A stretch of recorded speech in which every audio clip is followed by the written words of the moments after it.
Bonjour à tous et bienvenue à cet atelier. Je suis Anne Darniche, responsable du domaine numérique à la direction de l'expertise dans le métier financement de l'innovation. Et à ce titre, j'opère avec toute l'équipe, tous les appels à projets nationaux dans le domaine du numérique liés aux stratégies nationales IA, cloud, quantique, etc., etc. Et aussi dans le domaine des ICC. Et donc, je vous dis juste une petite parenthèse. Nous avons un appel à projet qui est ouvert en ce moment sur la diffusion de l'IA dans les industries culturelles et créatives. Cet atelier s'inscrit dans le parcours tourisme de BIG que nous avons mis en place pour la 2e année consécutive et qui traduit en fait vraiment l'engagement de BPI-France par rapport à ce secteur. L'atelier va se dérouler en 2 temps. D'abord un temps de témoignage de nos super binômes qui sont en tribune avec nous. Et puis un 2e temps qui sera un peu plus prospectif sur une mise un peu en perspective du secteur du tourisme, de l'impact des technologies et des différentes questions qui peuvent se poser dans leur déploiement. Comme pour chaque atelier de BIG, BPI France s'accompagne d'un partenaire totalement plus que légitime en fait sur la thématique abordée.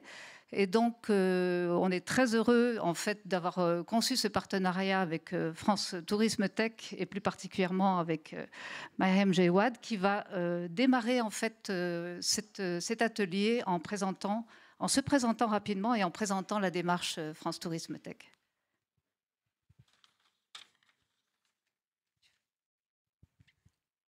Bonjour à toutes et à tous. Merci Anne pour l'organisation de cette table ronde. Je m'appelle Maryam Jawad, je travaille à la sous-direction du tourisme du ministère de l'économie sur les sujets liés à l'innovation. Depuis 2023, je coordonne le programme d'accompagnement France Tourisme Tech qui soutient chaque année une dizaine de start-up, TPE, PME de la Travel Tech. Concrètement, ce programme s'appuie sur un réseau de 70 partenaires dont font partie Vinci Concessions, BPI France bien sûr, le Château de Versailles et tant d'autres. Et grâce à ces partenaires, nous avons pu mettre en relation nos lauréats avec des grands groupes du tourisme. Donc en termes de chiffres clés, on a aujourd'hui une 40aine d'expérimentations en cours. Et nos lauréats ont pu lever jusqu'à près de 30 millions d'euros. Donc concrètement, cela passe par des actions de valorisation lors de salons, donc comme aujourd'hui au BIG, donc à la fois sur des événements liés à la tech et comme Vivatech, on était présent au Travel Tech Hub, et des événements liés au tourisme, donc comme le salon IFTM Top Resa qui se déroule en ce moment, où l'équipe est également présente. Beaucoup de mise en relation et des actions d'open innovation. Et là, je souhaiterais peut-être vous présenter notre appel à manifestation d'intérêt, puisque nous recrutons actuellement notre 3e promotion. Donc, les délais pour candidater sont étendus jusqu'à la fin de la semaine, jusqu'au 28 septembre. Et pour cette 3e promotion, nous souhaitons donner un axe fort lié à l'international. Donc à travers tout d'abord un prisme européen, on discute actuellement avec d'autres États membres pour construire un programme en faveur de la Travel Tech à l'échelle européenne. Et voilà, donc si vous voulez candidater, n'hésitez pas à scanner le QR code de gauche, donc si vous êtes une start-up TPE, PME. Et si vous voulez devenir partenaire, tout au long de l'année, vous pouvez remplir ce formulaire à droite. Donc ça s'adresse plutôt aux grands comptes, aux acteurs publics, aux fédérations professionnelles qui souhaitent soutenir nos lauréats. Donc n'hésitez pas à scanner le QR code de droite. Merci beaucoup, c'est très, très, très clair et ça compte bien notre sujet. Comment concrètement en fait, les choses se traduisent après dans le réel? Je vais vous proposer d'abord un tour de table en demandant à chacun de donner quelques éléments sur sa fonction et puis de décrire un peu l'institution, l'organisme ou l'entreprise que vous représentez. On va démarrer par Nathalie Martin-Sorvillo. Vous êtes directrice Open Innovation et Centre d'Excellence Innovation à Vinci Concessions. Donc, il y a beaucoup d'innovation dans ce titre. Est-ce que vous pouvez nous donner quelques éléments sur votre périmètre et rappeler quelques éléments sur Vinci Concessions? Oui, alors moi, j'ai la chance de travailler dans une entreprise qui opère du coup des infrastructures de mobilité.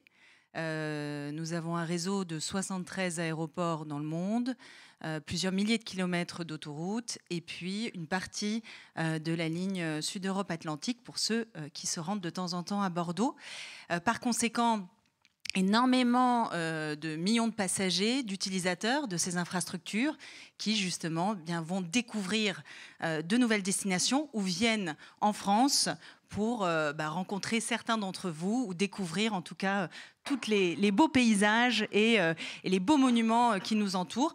Donc je suis en charge de l'Open Innovation, c'est-à-dire que ce qu'on va faire, c'est trouver des solutions qui répondent aux besoins des opérationnels et puis réussir en fait à faire en sorte que les solutions qui sont proposées par des startups innovantes souvent puissent être testées, expérimentées sur le terrain. Et c'est ce qu'on a fait avec Murmuration sur l'ensemble des aéroports que nous opérons pour le compte du coup, des différents États. Merci beaucoup. Du coup, Cathy, pour Murmuration. Bonjour à tous. Donc moi, je suis Cathy Sahuc, je suis directrice générale de la société Murmuration. C'est une société qui utilise la donnée d'observation de la Terre et l'intelligence artificielle pour créer des indicateurs environnementaux pour mieux connaître l'état d'une destination ou d'un territoire. Et afin de mieux connaître l'impact d'une activité humaine et notamment l'activité touristique sur l'environnement et mesurer l'impact du dérèglement climatique sur les activités humaines et permettre une meilleure adaptation, une meilleure résilience. Donc, on a fait partie de la première promotion France Tourisme Tech.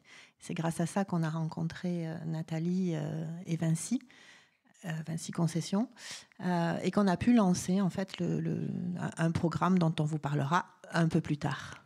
Parfait. Donc, maintenant, je vais peut-être passer le micro d'abord à Paul Chen, peut-être, pour qui, pareil, présente ses fonctions et son magnifique territoire d'investigation. Bonjour à tous, donc je suis Paul Chen, directeur digital du Château de Versailles, directeur de la communication. Donc on s'occupe pas mal de l'innovation, de réalité augmentée, de réalité virtuelle, d'intelligence artificielle, on va en parler avec Marion tout à l'heure, mais également des contenus éditoriaux numériques du Château de Versailles, donc les podcasts, les vidéos, il y en a pas mal qui vont sortir dans les prochains jours. Et donc voilà, on communique à destination des 8 millions de visiteurs chaque année, mais également au public en ligne, à distance.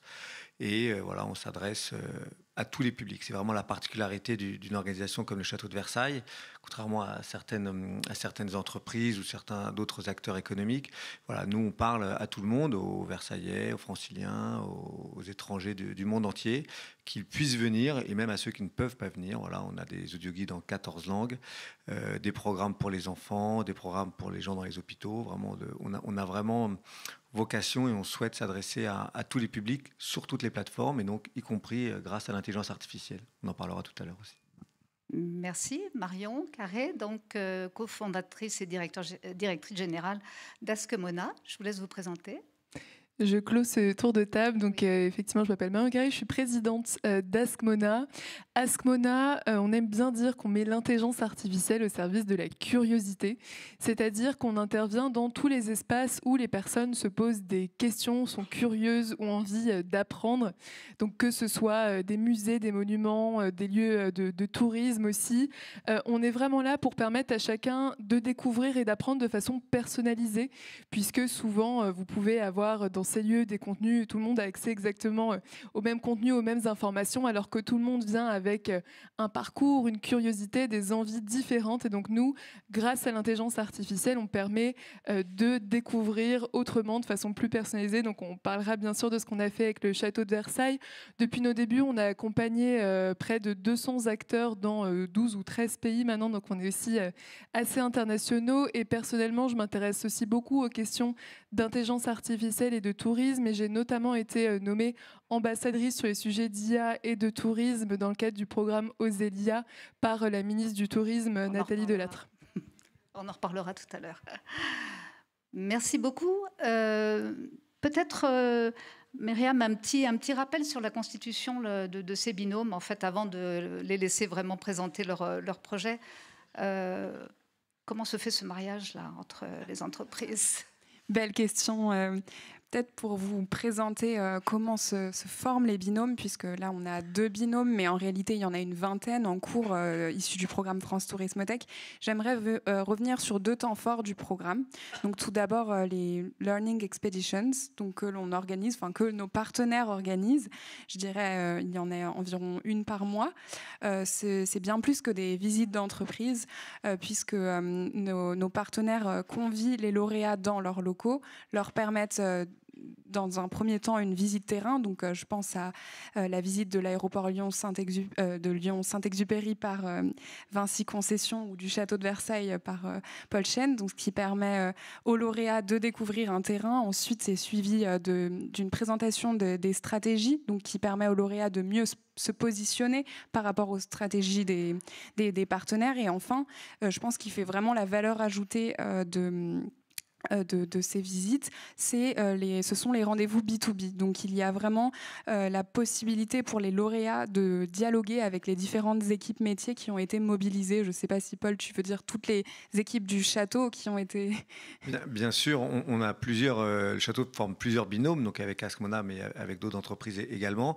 Et c'était intéressant, je pense, pour d'autres acteurs avec lesquels on ne travaillait pas encore ou on ne travaille pas encore, de rencontrer toutes les équipes du château de Versailles qui s'occupent des canalisations d'eau pour les fontaines, les grandes eaux de Versailles, que ce soit pour tous les restaurants. Il y a beaucoup d'entreprises, de start-up qui sont sur les questions de développement durable, de mesure d'impact carbone de la restauration et du tourisme responsable. Et sur tous ces sujets, voilà, nous, on a des équipes, on est 1000 agents, 1000 collaborateurs au château de Versailles.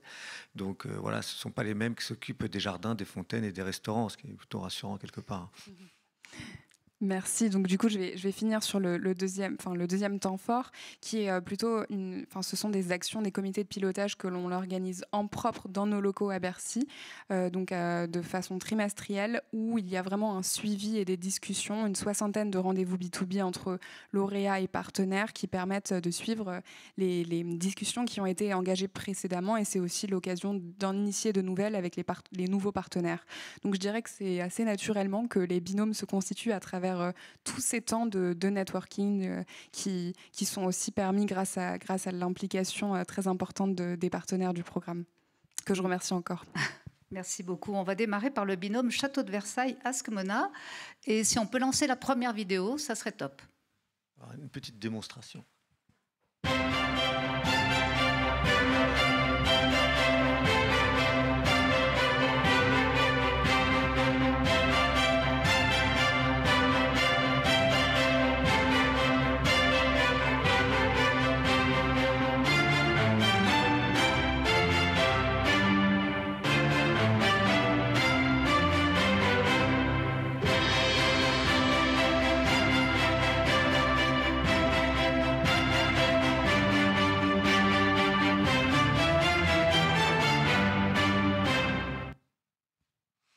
Voilà, donc le questionnement, c'était un peu quel est le défi et l'enjeu de départ, quelles modalités de coopération, les résultats, retours visiteurs, etc. Tout ce que vous pouvez nous communiquer sur votre expérience. Voilà, au château de Versailles, on a toujours à cœur d'accueillir tous les publics dans les meilleures conditions et de leur proposer des outils de médiation. Alors c'est un peu socio-cul de dire ça comme ça, mais de transmettre la connaissance du château de Versailles sur le patrimoine, les œuvres d'art, la biodiversité, les jardins.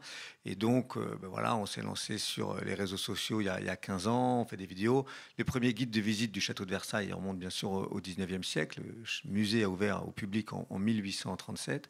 Et donc, depuis cette date, on accueille les publics et donc, avec des nouveaux outils, de nouvelles plateformes, on a été sur Just Dance ou des lapins crétins il y a quelques années avec Ubisoft, par exemple. Et donc là, en effet, en échangeant avec Marion et ses équipes, on se posait vraiment la question de voir comment l'IA...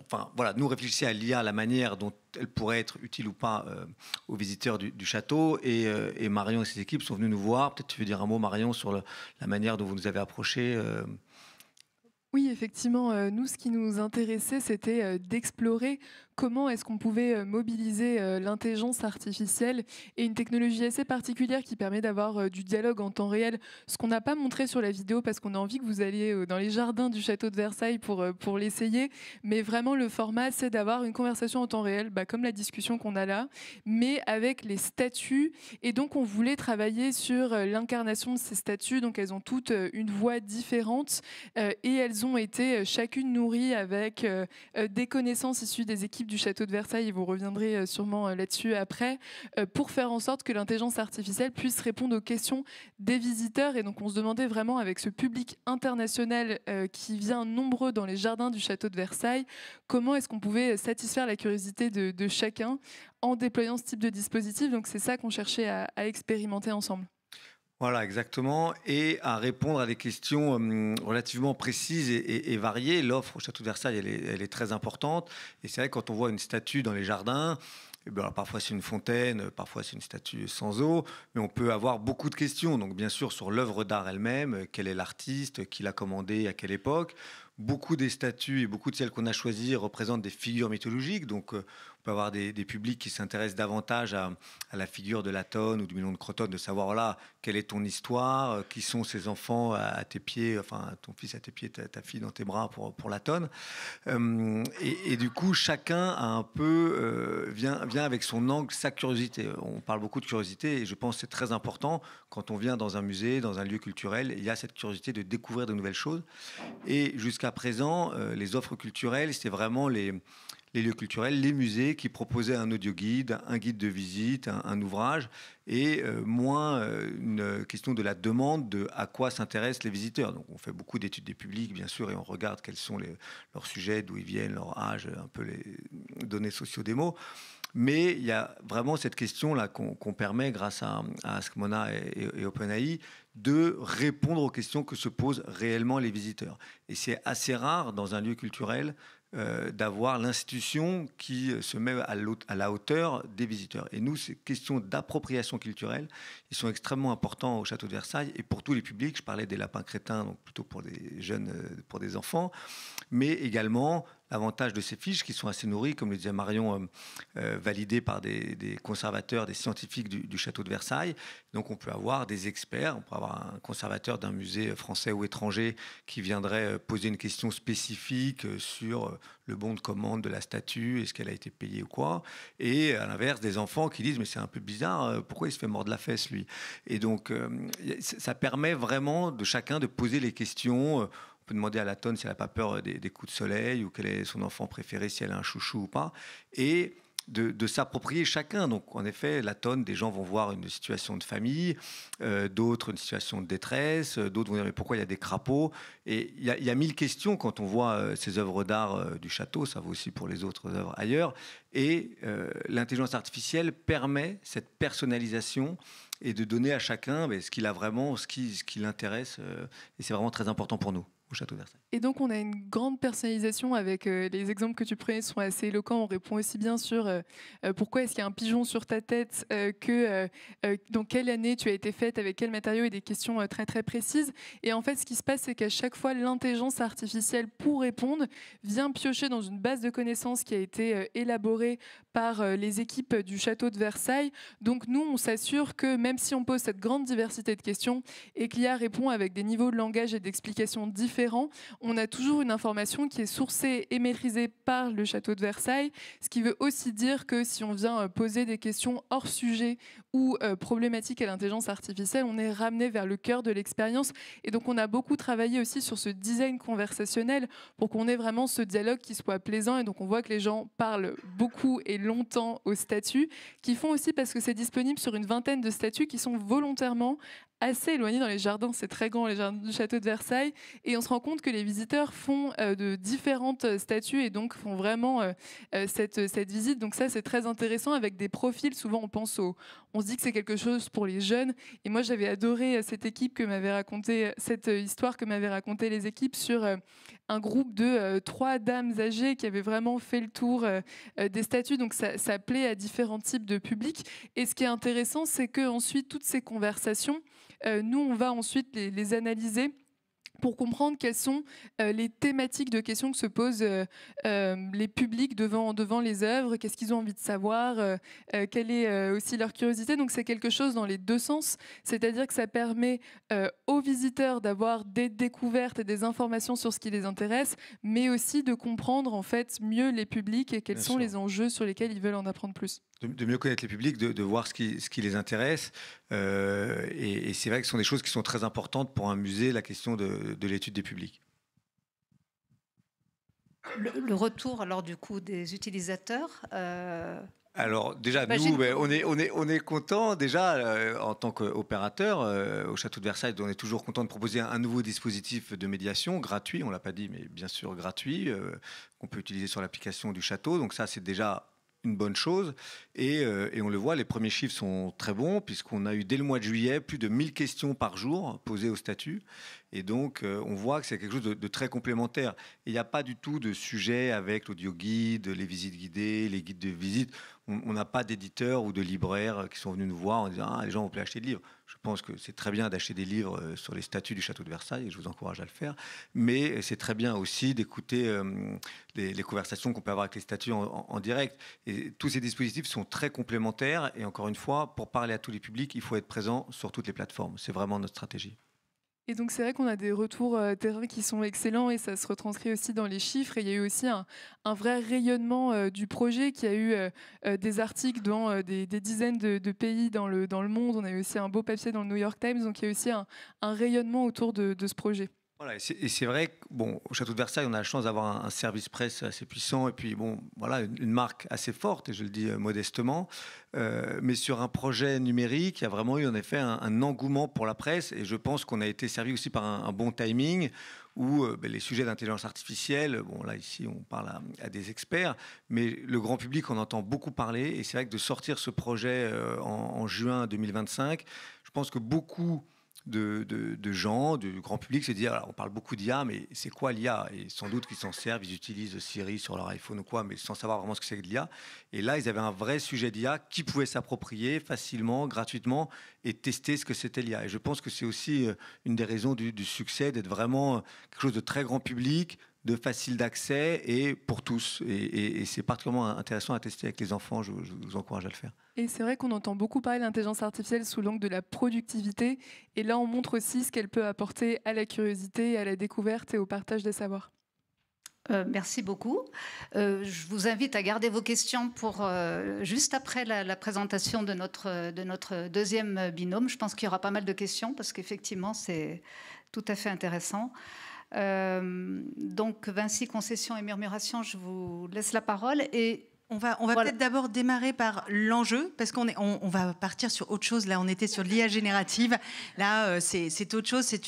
On va aller sur vue du ciel. Voilà, vous me dites, je lance la vidéo, donc, on va utiliser des satellites, de la computer vision, des super algorithmes sur lesquels vous avez travaillé. Donc, c'est vraiment une autre page. Ok, donc je pense que ça c'est important. Absolument. Et le point de départ, c'était donc on a cette chance d'opérer donc des infrastructures de mobilité. Nous avons un devoir, une responsabilité en tant qu'opérateur.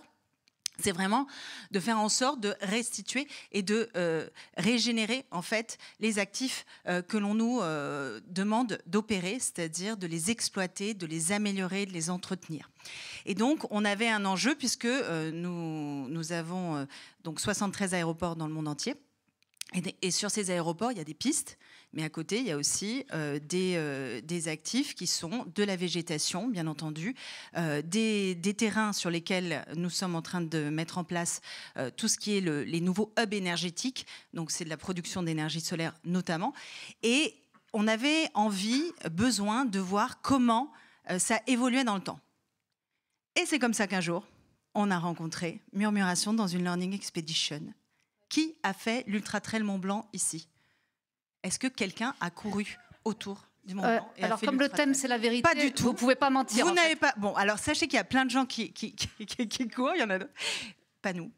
Mais par contre, l'Ultra Trail Mont Blanc, ils avaient regardé quel était l'impact sur la végétation en fait des coureurs. Et quand j'ai vu ça, et c'est ce que tu m'avais montré, Cathy, je me suis dit, mais en fait, ça, on peut le transposer ailleurs. C'est ça qu'on va vous montrer. C'est comment, à partir j'ai envie de dire, de quelque chose qui existe, qui est fait pour un usage, on peut tout à fait le transposer ailleurs. C'est cette histoire qu'on vous raconte. Avec donc lancement de la deuxième vidéo, s'il vous plaît. Plus technique, vous verrez. Murmuration est une start-up française spécialisée dans l'analyse environnementale par satellite. Grâce au programme France Tourisme Tech, une collaboration innovante est née avec l'équipe de Vinci Concessions. Chez Murmuration, nous transformons l'imagerie satellite haute résolution grâce à l'IA pour classifier finement les sols partout dans le monde. Notre outil offre une vue globale de tous les aéroports Vinci, des statistiques consolidées et un export CSV en un clic. Chaque aéroport a sa page dédiée avec des indicateurs locaux et les éléments de paysage, jusqu'au détail.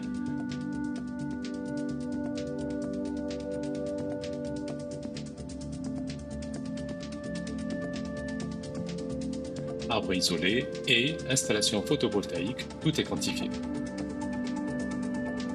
Des données fiables, mises à jour à la demande, pour suivre l'efficacité des actions sur site et accompagner les dynamiques de changement. Et si les équipes opérationnelles remarquent une erreur, vous avez la possibilité de remonter l'information en toute simplicité. Des métriques outillent vos engagements et obligations. Calcul du potentiel de capture de CO2, du potentiel écologique pour la biodiversité, de production d'énergie renouvelable, ainsi que l'accessibilité et de la mobilité. Une vision holistique pour une action collective plus efficace. L'intelligence de l'espace au bénéfice de défis bien terrestres. L'intelligence de l'espace. En tout cas, de ce que l'espace peut nous apporter comme technologie. Vous entendez ici la voix de Tarek, qui est le cofondateur associé de Murmuration. Donc vous voyez, on est vraiment dans un outil aussi d'accompagnement au changement, de suivi, qui est utilisé en fait par les opérationnels, donc ceux qui sont à Manaus, au Brésil par exemple, comme à Lyon, c'est-à-dire l'aéroport que vous avez vu du ciel ici en France. J'ai envie de dire que cette coopération, voilà, c'est grâce à France Tourisme Tech que cette union s'est faite et qu'on a trouvé vraiment une solution répondant à un besoin sur lequel, en fait, on ne savait pas qu'en arrivant chez France Tourisme Tech, on pourrait le trouver. Et ça va nous permettre aussi de travailler vraiment sur cette mobilité décarbonée. Je vais laisser la parole à Cathy pour qu'elle vous dise exactement sa vision aussi en tant que fondatrice de start-up. Oui, merci beaucoup pour cette très belle introduction. Donc, effectivement, quand on a présenté les premières nos expériences, en fait, chez Vinci, on a essayé de présenter des cas d'usage qu'on avait déjà fait, dont l'UTMB. Et Nathalie a réussi à prendre ça et se projeter sur son besoin et son projet. Donc, ça, c'était très bien. On a commencé, en fait, par une première expérimentation parce que peu de gens en fait savent vraiment ce qu'on peut faire avec toutes ces données d'observation de la Terre par satellite qui sont vraiment très très riches. On peut mesurer la qualité de l'air, on peut mesurer la qualité de l'eau, on peut aller très très finement dans pas mal de choses et ça nous donne vraiment une vision très intéressante de l'état environnemental d'un territoire, c'est comment il évolue. Et on a découvert que dans un aéroport, effectivement, il n'y avait pas que des pistes. Il y a des champs, donc ça c'était très surprenant. Il y a des lapins. Il y a des lapins, tout à fait. Exactement, il y a une biodiversité intéressante dans un aéroport. Il y a des fermes solaires qui sont construites.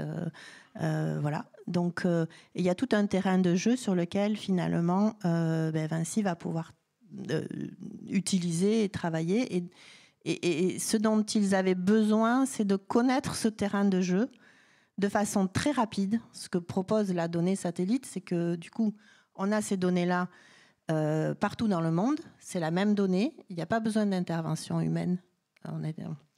Malheureusement, on n'a pas pu aller à Manaus puisqu'on a la donnée déjà directement chez nous.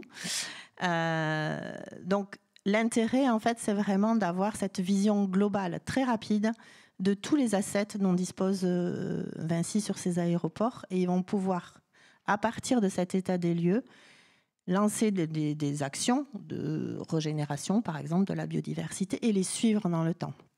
Ça, c'est important parce que non seulement on peut, et d'ailleurs on l'avait fait pour Lyon, On peut revenir en arrière avec ces données satellites. Donc, on a un historique, on sait comment était le territoire finalement il y a quelques années. On sait comment il a évolué. Et là, on va pouvoir savoir, par rapport aux actions, quel est le résultat des actions que le groupe Vinci va faire et, sur voilà, la régénération de la biodiversité. Et on va pouvoir également calculer le potentiel de séquestration carbone et plein d'autres indicateurs qui sont nécessaires, je pense, à tout ce plan de cette implication en fait de Vinci sur l'environnement. Voilà.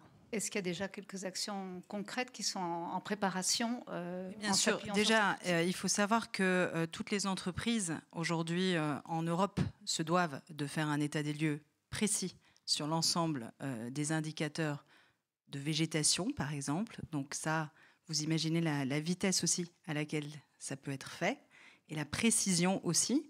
Donc je dirais que ça, c'est une réalisation déjà, c'est done, comme on dit, c'est-à-dire c'est fait. La deuxième chose aussi, c'est qu'on va travailler sur un indicateur de la biodiversité. Alors là, je laisserai plutôt le directeur environnement venir vous en parler un jour, parce que c'est ce sur quoi il travaille, il engage l'ensemble de l'entreprise. Ce que je trouve très intéressant là-dedans, c'est cette nouvelle façon d'acquérir de la donnée, en fait. Et on est dans des moments où on a besoin de croiser un certain nombre de données. Et aujourd'hui, on vous présente ce projet, mais on continue à travailler ensemble sur d'autres pans, parce que justement, on va pouvoir croiser avec de la donnée en temps réel, d'instrumentation, voilà, de capteurs qui existent déjà sur certains sujets.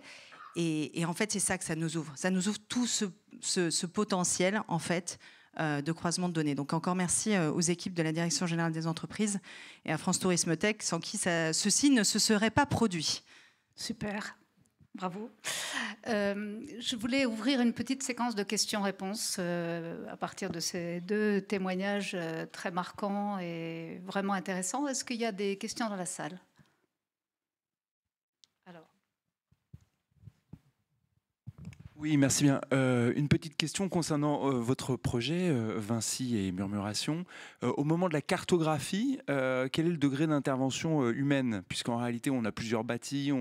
Comment est-ce qu'on peut distinguer les bâtis ? Est-ce qu'on distingue les bâtis ? Et voilà. Il n'y a aucune intervention humaine. Donc tout est fait par données satellites et la précision est de 50 cm. Donc on détecte tous les bâtis, effectivement. On détecte... On a choisi de cartographier certaines catégories, donc on va détecter les parkings, les immeubles, donc tout ce qui est artificiel et tout ce qui est non artificiel. On descend jusqu'à l'arbre isolé, parce que c'était important aussi. Donc aucune intervention humaine et 50 cm de résolution. L'intervention humaine des équipes de Murmuration quand même. Mais en fait, c'est par couche. C'est ça, hein, tu as un système de couches qui te permet de détecter la différence entre l'un et l'autre. Il y a un petit peu d'intelligence artificielle derrière. Est-ce que vous avez... La classification d'images, en fait. D'accord ? Donc, c'est un système où, en fait, ça va identifier tout ce qui est similaire. Et à partir de là, c'est ce qu'on appelle la computer vision. Ça te permet, en fait, de classer quel type de bâtiment c'est. Okay ? Pareil pour les panneaux photovoltaïques, par exemple. Il y a une classification, ça se passe par classification. C'est ce que vous voyez sur le côté, sur la légende.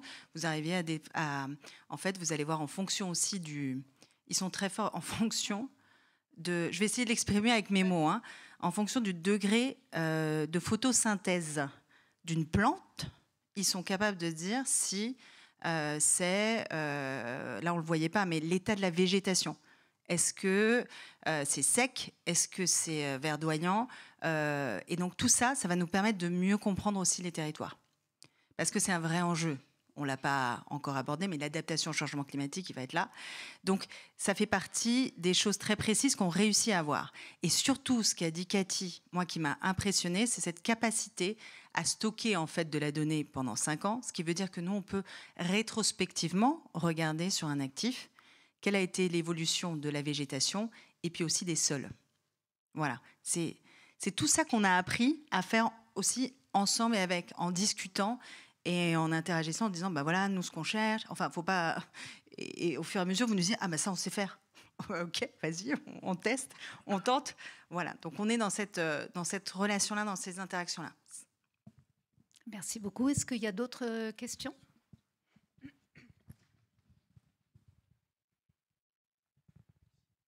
Oui, c'est une question pour Askmona et Versailles.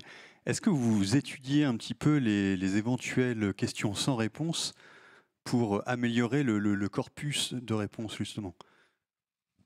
Alors, juste sur la partie, Marion répondra, mais il y a un certain nombre de questions sans réponse parce qu'elles sont un peu hors sujet. Donc celle-là, c'est vrai qu'on est content de ne pas être traité, mais encore une fois, c'est assez amusant parce que le sujet est large et l'IA répond assez bien, même à des questions auxquelles on n'aurait pas pensé. Donc voilà, si on demande une recette de gâteau, elle ne répond pas, mais si elle pose des questions voilà, sur les coups de soleil de la tonne, elle va répondre, quoi. Effectivement, il y a beaucoup de choses qui sont couvertes avec cette approche un peu qu'on appelle small talk, où on se rend compte que parfois les gens veulent un peu tester les limites du dispositif, donc vont poser une ou deux questions à côté avant de rentrer vraiment dans le cœur de l'expérience une fois qu'ils sont convaincus. Donc nous, effectivement, on a cette sorte de boucle de rétroaction où on analyse aussi bien quelles sont les questions posées et auxquelles on répond, mais on peut aussi avoir la capacité d'identifier des angles morts. Alors l'équipe du Château de Versailles est vraiment très bien travaillée, donc globalement, il y a beaucoup de choses qui sont couvertes, et même avec des angles où des fois on se rend compte que les personnes demandent par exemple combien ça coûte. On se dirait alors ça, combien ça coûte? Est-ce qu'on va être en mesure de répondre? Et en fait, oui, le Château de Versailles a des archives pour certaines statues, sur les conditions de leur production, etc. Donc oui, c'est quelque chose qu'on suit, même si on avait essayé de faire tout un travail en amont, on couvre beaucoup de choses, mais ça nous permet de continuer à améliorer. Y compris sur l'offre de visite, par exemple. C'est intéressant, pendant le Covid, il y avait des gens qui faisaient des conférences sur le château de Versailles ou sur les jardins, et voilà, des conférences extérieures de qualité. Et il y avait quelquefois des gens en ligne qui posaient la question sur voilà, quand est-ce que c'est ouvert, quels sont les horaires. Et c'est vrai que les conférenciers étaient très forts sur la partie histoire de l'art, mais pas sur la partie offre de visite.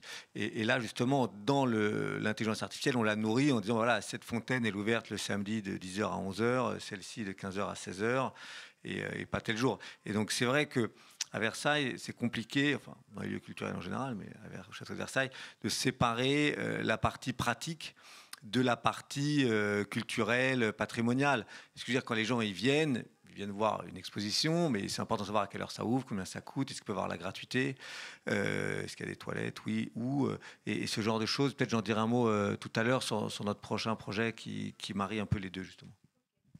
Est-ce qu'il y a une dernière question? Oui.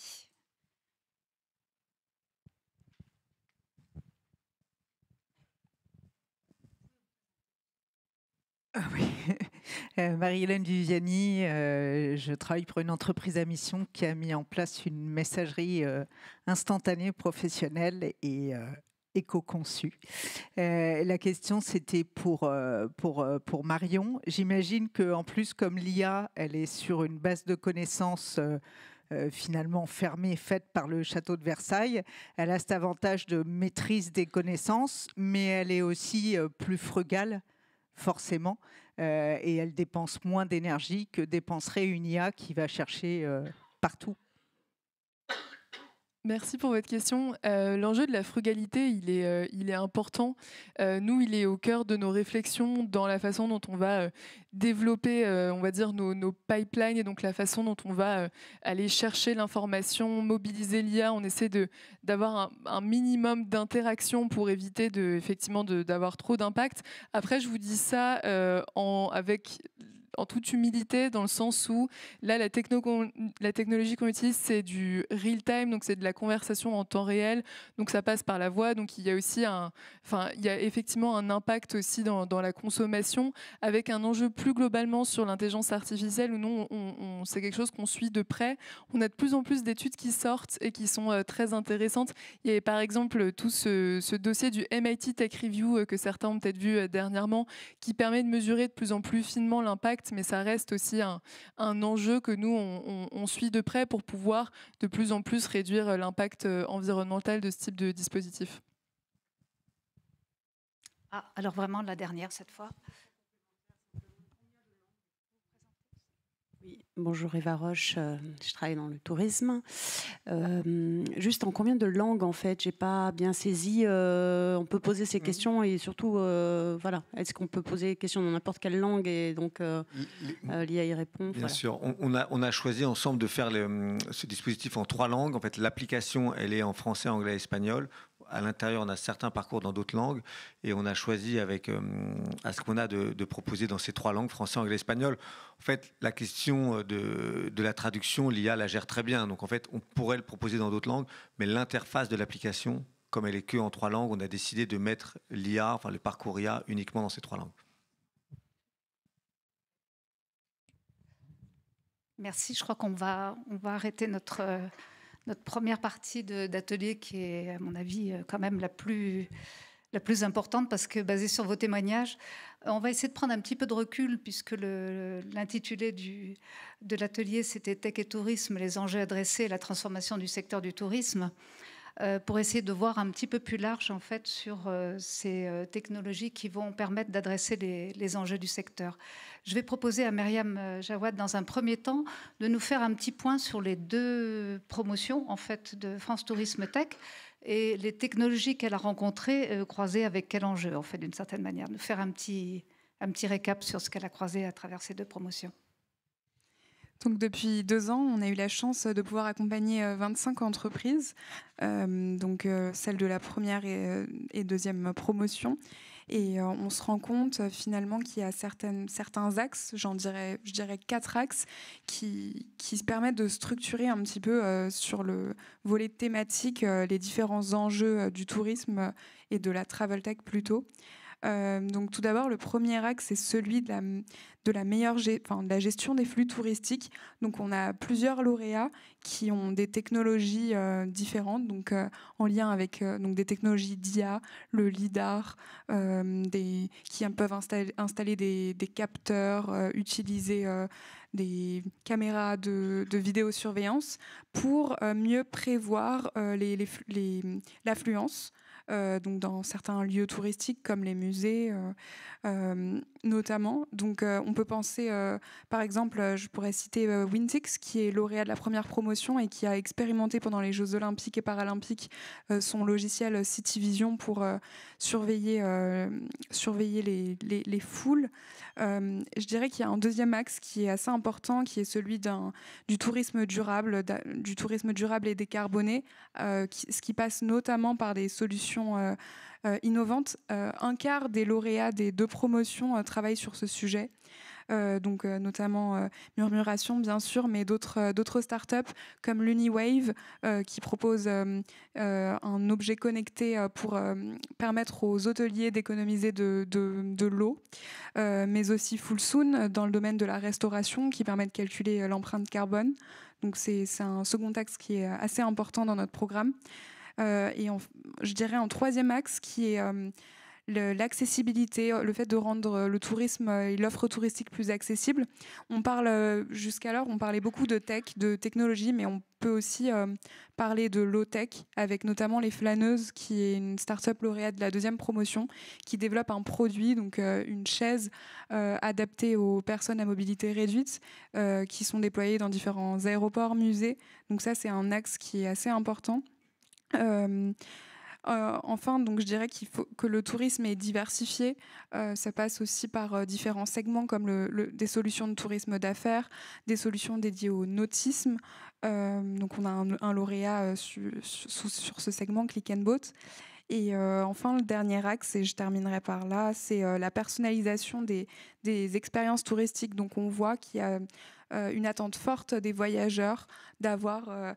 Bon, je pense que je vais aller très vite sur ce point-là parce qu'on a déjà bien évoqué ensemble et peut-être qu'on y reviendra. Mais donc c'est une attente forte des voyageurs. Ça permet aussi de l'inclusivité, donc d'adapter ses réponses. Bon, je pense que vraiment je vais laisser Paul et Marion continuer.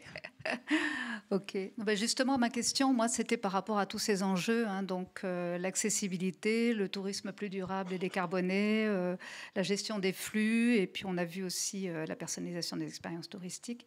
Comment chacun des invités du plateau se positionne par rapport à ces différents enjeux, en fait. peut-être un petit peu plus large que juste votre expérience qu'on a déjà bien comprise, mais qui est effectivement qui coche complètement un des gros enjeux qui viennent d'être cités. Voilà, on parlait tout à l'heure de personnalisation de notre outil de médiation culturelle. Et c'est vrai que sur la question de l'accessibilité, du parcours de visite et des flux, et qui rejoint aussi la question de la personnalisation et de faire son propre parcours sur mesure, Château de Versailles organise son premier hackathon la semaine prochaine, lundi et mardi prochain, en partenariat avec Datacraft.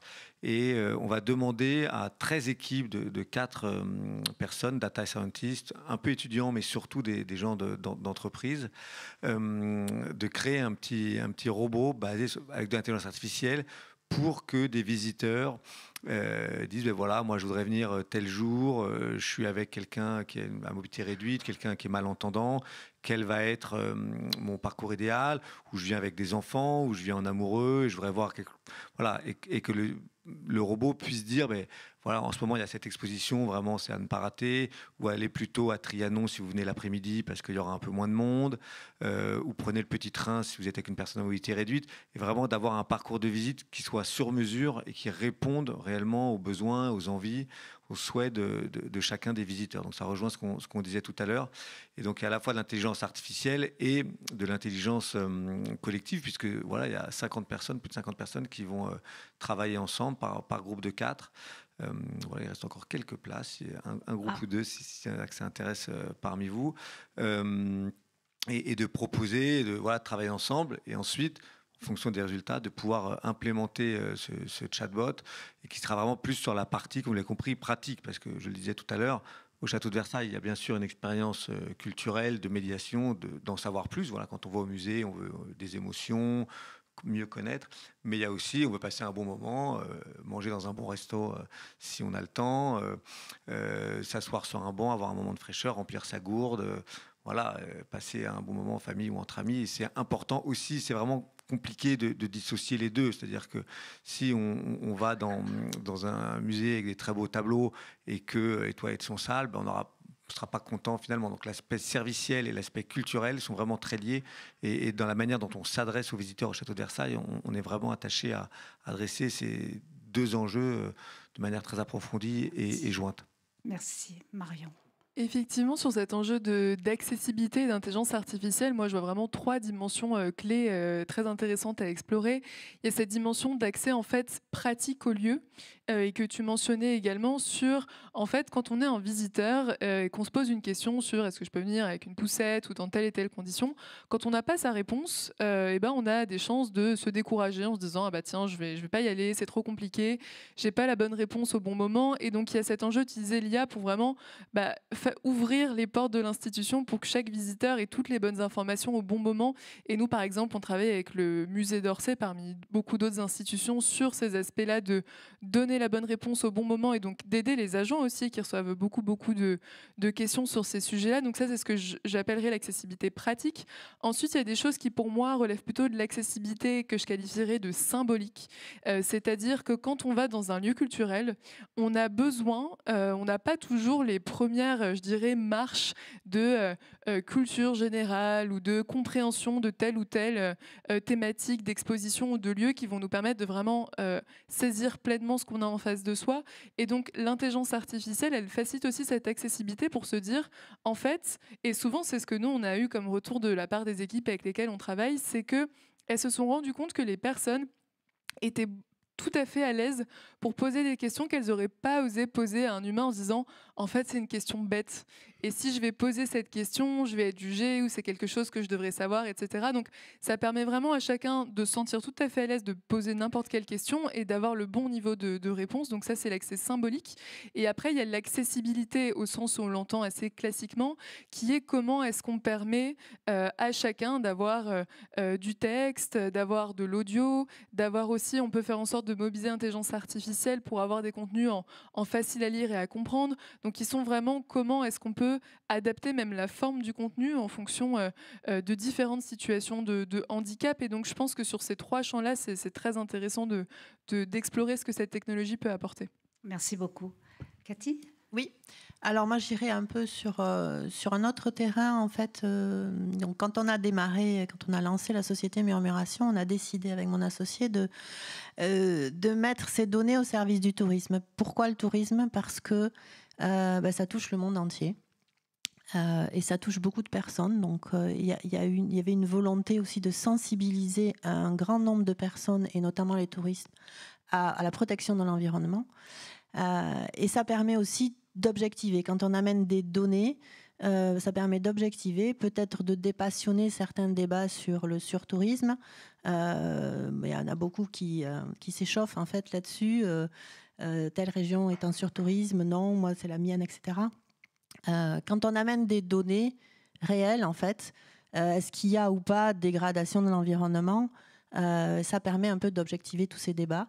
Outils de vérité, et de prendre... puisque c'est la thématique aujourd'hui. Pardon? Outils de vérité. Outils de vérité, exactement. Outils de vérité, tout le monde a déjà utilisé des tas de données économiques, sociales, etc. On amène cette dimension données environnementales, donc qui est le troisième pilier, et ça permet vraiment de prendre conscience en fait, de l'état environnemental. Ça peut aussi permettre de donner des informations pour jouer sur l'attractivité d'un territoire, justement, pour essayer de le développer au mieux et de le développer de façon durable. Ça permet de sensibiliser le public. Voilà. Ça permet beaucoup de choses, la donnée. Ça veut dire que vous mettez à disposition des territoires et des... Tout à fait. On a des tableaux de bord dédiés aux destinations, effectivement. Qui sont en accès libre. Qui sont spécifiques à chaque territoire qui nous le demande. Donc, on peut travailler pour des CRT, on peut travailler pour des parcs nationaux, on peut travailler pour des offices du tourisme, avec plus ou moins des indicateurs. On peut travailler sur le piétinement, par exemple. Voilà. Donc ce sont des thématiques qu'on aborde pour mieux gérer une destination et mieux gérer les flux touristiques, du coup, en lien avec ça. Je dirais qu'en effet, je vais reboucler, mais c'est de la gestion des flux avant tout. En effet, de la gestion de flux d'énergie, de personnes. Voilà, on va être vraiment sur ça et sur la préservation des ressources. Hein. On va être clair. C'est ça qui nous motive aujourd'hui en termes d'innovation. C'est vraiment réussir à optimiser un maximum et faire en sorte de trouver des leviers justement pour continuer tous et toutes à voyager, à pouvoir découvrir de nouveaux pays, de nouvelles destinations, mais tout en étant, en protégeant la planète. C'est vraiment ça qui va être nos leviers. Donc après, bien sûr, on peut utiliser, et tout à fait, on a d'ailleurs utilisé Ask Mona pour sensibiliser sur certains enjeux. Donc voilà, il y a des petits coups aussi spécifiques avec on a eu des personnages, des vraies personnes historiques qui ont été des femmes, la première femme aviatrice, la première femme qui a eu son permis de conduire, etc. Et ça permet aussi d'engager la conversation. Donc on utilise aussi, j'ai envie de dire, l'intelligence artificielle générative pour enrichir l'expérience client. Et comme tu le disais très bien, c'est cette transmission. C'est l'IA génératif aussi au service de la curiosité, de l'ouverture des possibles, en fait. Donc, c'est ça que ça nous amène dans les prochaines années, en tout cas. Super intéressant. Bon, on avait prévu encore pas mal de questions. Il ne reste plus que 6 minutes 40. Donc, j'en ai quand même une. On voulait aborder l'international, je crois que ça va être un peu compromis, mais je voulais, Marion, vous donner la parole par rapport à votre rôle d'ambassadrice de l'IA dans le secteur du tourisme, parce qu'on remarque quand même que dans le tissu économique du tourisme, j'allais dire, il y a de l'innovation à deux vitesses. Enfin, c'est peut-être un peu exagéré, mais c'est un peu ça quand même. On a des tas de structures qui n'ont pas encore franchi le pas vers les technologies. Et dans le cadre de Osélia, vous avez été nommée ambassadrice pour le secteur du tourisme. Donc, je voulais que vous nous donniez un petit peu les contours de cette mission et si déjà il y a des actions qui se préparent. Effectivement, on parle tous beaucoup d'intelligence artificielle et c'est quelque chose qui nous concerne, mais le constat a été fait que l'adoption prend encore du temps dans les entreprises françaises et c'est vraiment l'ambition de ce programme Osélia qui a été lancé par la ministre Clara Chapaz pour du coup faire en sorte de faciliter l'adoption de l'IA avec notamment différentes actions, mais aussi le fait d'avoir des ambassadeurs de terrain qui puissent aider aider à sentir quels sont les besoins au sein des différents secteurs et proposer aussi des actions. Et moi, ma conviction sur le secteur du tourisme, c'est que l'intelligence artificielle impacte déjà beaucoup ces institutions, ne serait-ce que dans le changement des usages. Il y a plein de personnes qui avant, par exemple, faisaient des recherches sur une destination sur les moteurs de recherche. De plus en plus, on voit qu'il y a des usages qui se déportent vers les assistants d'IA générative grand public que chacun peut utiliser au quotidien. Et donc ça, c'est un challenge aussi sur ces acteurs, sur des enjeux de découvrabilité.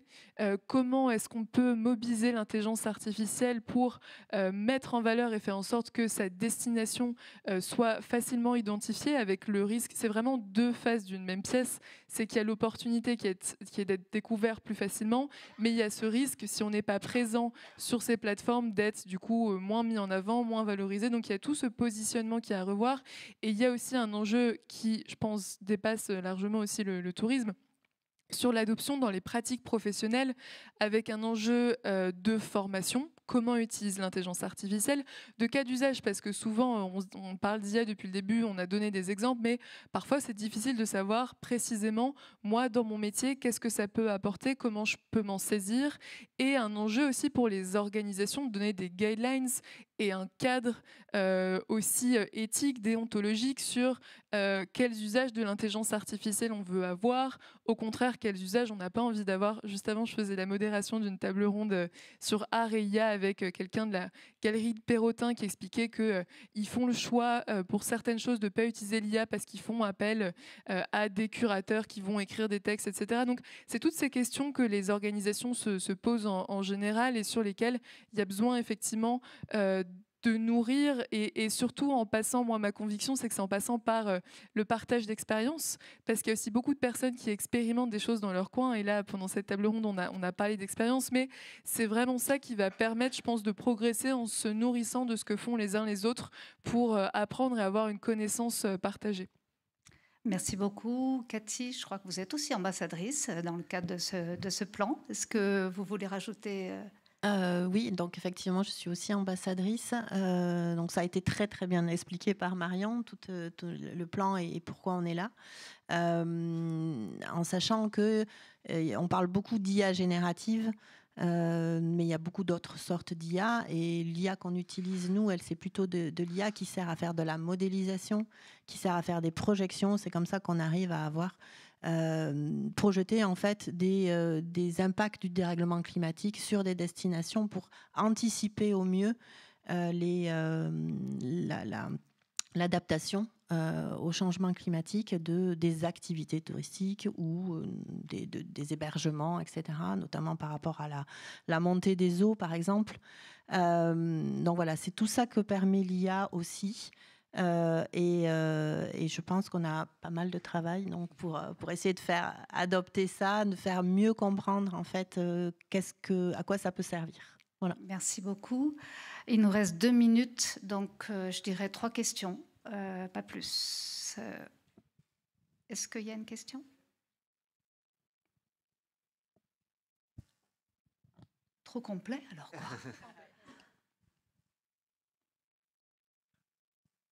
Pas de questions. Bon, du coup, un petit mot de la fin très très rapide. Vous avez 30 secondes chacun. Pour ceux qui ne connaissent pas encore France Tourisme Tech, donc vous avez jusqu'à vendredi, j'ai envie de vous faire la petite page de pub, mais c'est vrai, dimanche, pardon, tu as dit fin de semaine, mais c'est vrai, dimanche. Et hâte de rencontrer vos solutions. S'il y en a qui sont porteurs de solutions et qui pensent qu'on peut tester des choses, venez m'en parler. Voilà, on verra ce qu'on peut faire. Super. J'abonde sur la page de publicité parce que c'est vraiment un programme génial. Nous, à ce qu'on a depuis le début, on a fait beaucoup de programmes, et celui-ci, il est hyper différenciant parce que en tant que start-up, et on parle de start-up, mais c'est des acteurs relativement matures, ça nous apporte vraiment des choses dont on a besoin, une mise en réseau, des projets concrets. Enfin, c'est vraiment un programme très important. On a de la chance d'avoir ça, donc surtout, n'hésitez pas à candidater. Oui, je ne peux que confirmer aussi. C'est le meilleur programme qui existe. Voilà, je voudrais juste finir par une petite touche un peu philosophique en disant que Je pense que le tourisme, c'est vraiment le vecteur principal. J'aimerais qu'on retrouve en fait la vertu du tourisme, qui est le partage de la culture, une meilleure connaissance de la culture et le respect de culture dans le monde entier. Et je pense qu'on en a un peu besoin en ce moment. Non, je ne peux que souscrire à ça. Voilà, et venez partager la culture au château de Versailles. Vous êtes les bienvenus. Merci à tous. Pour information, je resterai si vous avez des questions sur le programme, et merci encore pour tous ces remerciements. Je suis disponible maintenant pour échanger avec mon collègue François qui est là. Donc n'hésitez pas, si vous êtes porteur de solutions, à venir nous voir. Je vous propose d'applaudir nos super intervenants en fait.